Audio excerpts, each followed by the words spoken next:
Good morning, everyone. Grant, would you lead us in prayer, please?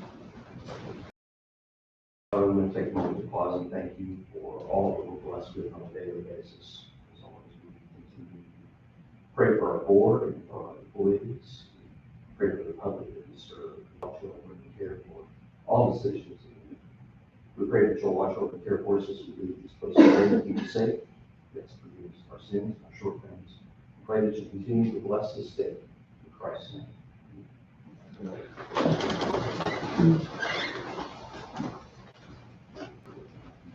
I pledge allegiance to the flag of the United States of America and to the republic for which it stands, one nation, under God, indivisible, with liberty and justice for all.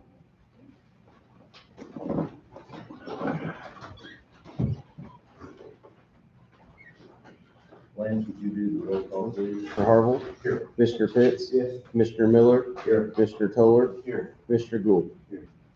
Having a quorum, I'll call the meeting to order. Do we have any minutes? Yeah, you signed it. 422. Okay. Regular board meeting, 4/22. Everybody had a chance to look at those. I move we approve. Second. Commissioner Harville. Yes. Mr. Pitts. Yes. Commissioner Miller. Yes. Mr. Toller. Yes. Mr. Gould. Yes. Committee reports. Anybody have anything? Well, Max, I missed my meeting this week. I had a lot of extra work I had to do with my business, so I'll get it the next time. Which meeting was that? The Southern Five Regional. Anybody else? Building permits. You missed public comment. Oh, I'm sorry, back up. Not too disturbed this morning.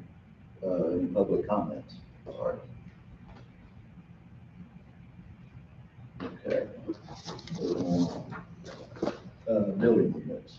We have 4 building permits.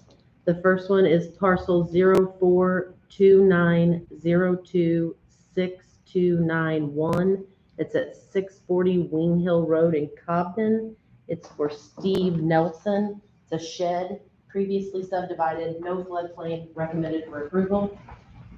The second one is parcel number 050703046F at 210 Loveland Lane in Cobden.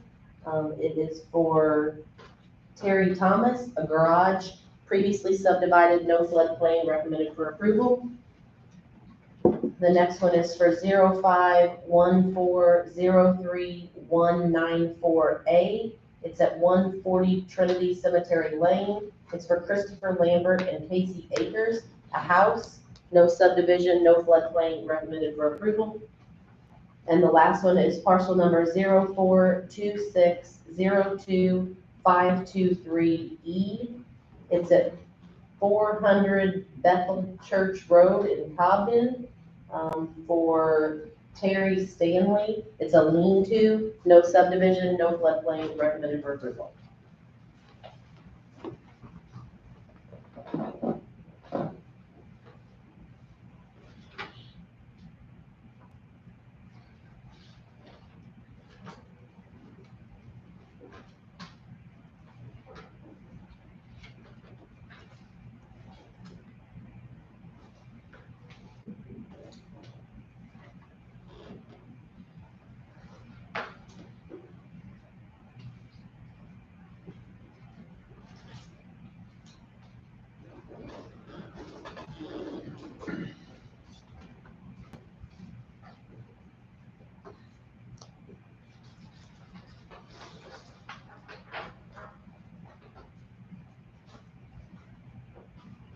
Anyone have any questions on the building permits?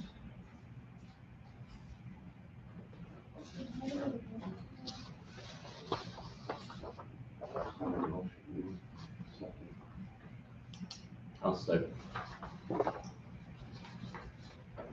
Commissioner Harville. Yes. Mr. Pitts. Yes. Commissioner Miller. Yes. Mr. Toller. Yes. Mr. Gould. Next item, old business resolution to approve compensation for certain elected officials. We're gonna keep this tabled till the next meeting. I think next meeting is the deadline, right? Yeah. So we'll put that off till the next meeting. And you should have the FOP contract the next meeting also. That's what we've been waiting on. New business, approve payment of bills. Everybody had a chance to look at the bill list?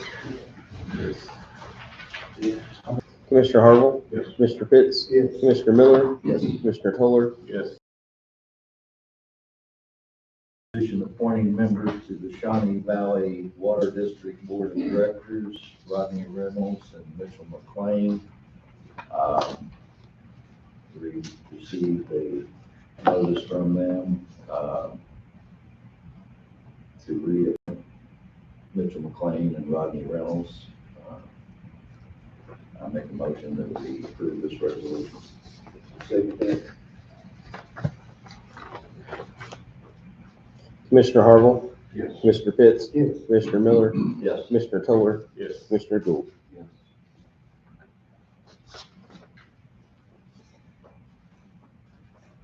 Next item, resolution appointing members to the Ebenezer Hall Cemetery Board.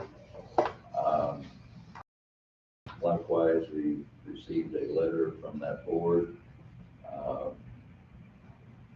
letting us know that they had a death of one member, Yvonne Graham, and a resignation of a couple others. They voted to approve Kevin Clover, Thomas Corbett, Mark Glasgow, and Carmen Dameron to take over those terms.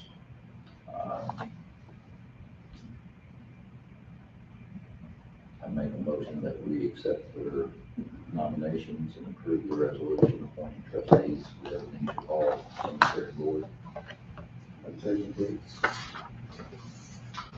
Commissioner Harville? Yes. Commissioner Pitts? Yes. Commissioner Miller? Yes. Commissioner Toller? Yes. Commissioner Gould? Next item, item C, or no, excuse me, item D, redeploy DHS application and budget. Would you like to take the floor, young lady? Yeah, sure. Thank you. Okay, my name is Becky Pierce. I'm the director of Region Illinois. It is an Illinois Department of Human Services grant. We serve juvenile delinquents who are medium to high risk of commitment into the Illinois Department of Juvenile Justice. So what you have in front of you is the fiscal year 23 budget proposal. So this fiscal year will begin July 1st of 2020 and it'll end June 30th of 2023, or I'm sorry, 2022, and end in 2023. So I'll just go through each page and try and make it short and sweet. We don't have a lot of changes this year in this budget. We just have 2 oncoming companies who are going to serve our juveniles. So the first page is a summary of everything I'm getting ready to go over. The second page we have here is the director position salary and the client care coordinator position salary. And under each budget, I have a narrative of what I'm explaining details. The third page is the fringe costs. This includes the health insurance coverage, taxes, and required collection of IMRF, vision and life insurance, dental, workers' comp, and unemployment from July 1st, 2022 to June 30th of 2023.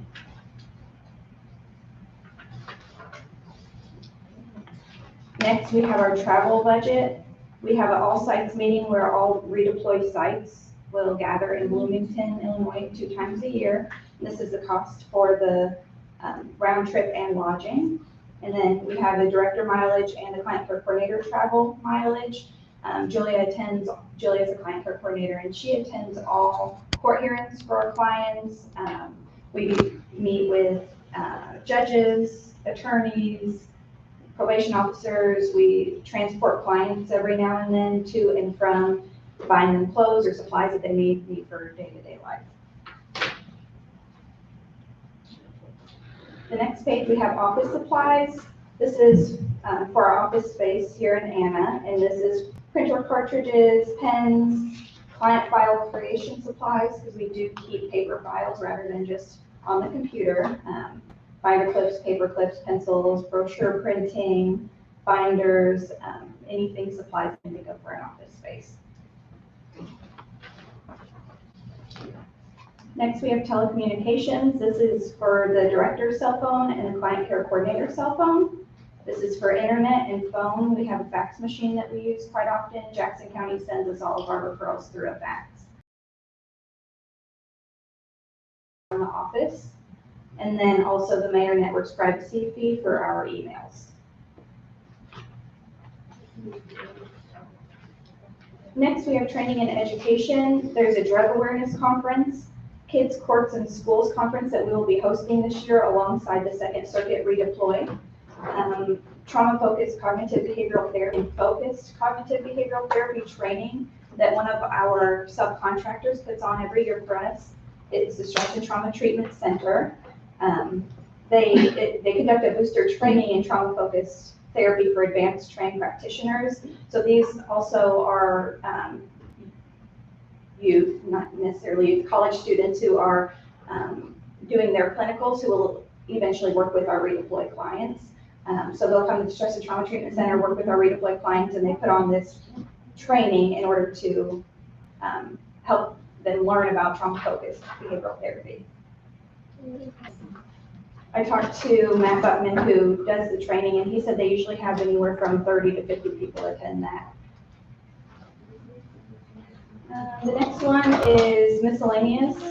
This includes memberships. So we have 2 Boys and Girls Club memberships for youth, as well as whether that would be Planet Fitness. This last year we had 2 youth interested in Planet Fitness for him and his sister to help keep them out of trouble. He was kind of getting into a lot of trouble halfway through the year and thought that might help, and it did tremendously. Gas cards. This is part of our flex fund. So the gas card we will give to the families if they want to transport themselves. If they refuse to use our advanced transportation or advanced transportation is busy, then we offer them gas cards, and it's a $10 gas card. GED testing. There's online testing that we set funds aside for. We have 2 youth doing GED testing right now, and this would be plenty of money for their practice test and their test to receive the GED. Next is client cell phones and phone cards. One important thing that we try to do in redeploy is not give the youth any reason to miss counseling or to miss appointments or miss evaluations. And one of those big barriers is them not having a cell phone, or their families not providing them a cell phone, or their families not participating. So if we provide them a cell phone and phone cards, then they don't have that excuse to miss an appointment or miss a call from a counselor or from Julia or I. Next is marketing incentives and supplies. Last year we rolled out our marketing incentives and supplies. Work with our juveniles, our subcontractors, probation, anybody that would be, willing to send us a referral and or have any dealings with our youth. We have an incentive closet in which the youth are able to pick out an incentive as they reach certain goals that are laid aside by their subcontractors. So those are clean drug tests, those are attending their appointments, and we have an incentive sheet that explains exactly how many points they receive for each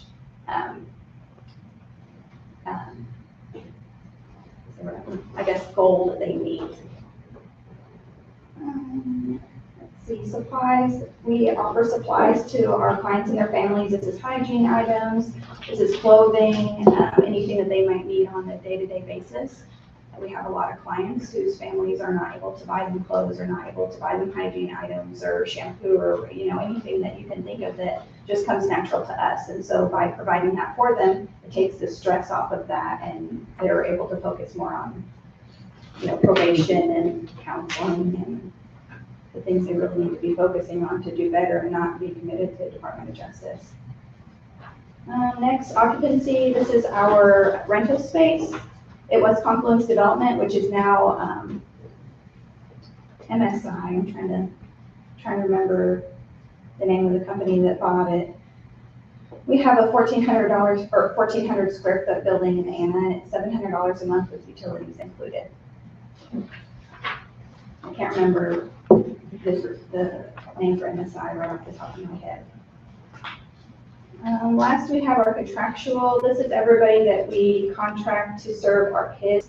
First is Jewel Psychological Services. He provides psych evaluations and fitness evaluations for our youth.